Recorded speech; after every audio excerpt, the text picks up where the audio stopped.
5 things I wouldn't do with my preschooler fall edition. Number 1 is not teach them how to properly put on their cold weather gear. So many parents zip up their jackets, their children's jackets in the morning and assume that they can do it themselves later, when no, that's not always the case. Teach them how to zip up their jackets, put their hoods on, their gloves, their scarves, their boots, etc., because they won't always do it when they're on their own. Number 2 is not allowing them to play outside because it's cold. All right, so it might be uncomfortable for us adults if we're not moving around like they are, but you have to remember that they are more than likely playing and running and moving their bodies. They're jumping, they're crouching, they're doing all kinds of things that are helping to keep their bodies warm. Make sure your child is properly clothed for the weather and they will be fine. Number 3 is expecting them to be able to handle going to a bunch of different events in one day. Look, if you're expecting to hit the pumpkin patch, check out a corn maze, go to a fall festival, get dinner, and then come home to carve pumpkins, you might want to think again.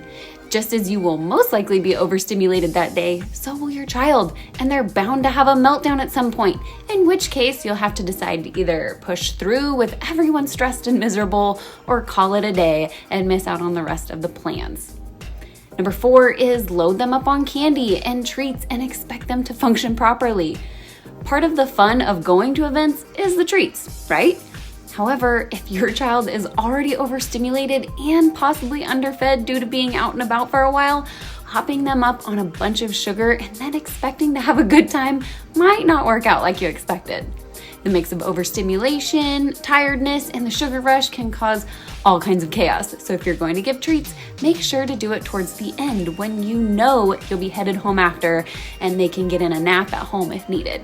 And number 5 is getting a Halloween costume too early. I swear, every time I've bought my children's costumes in advance, just because it's convenient and less stressful, they change their freaking minds and then are no longer happy with their choice.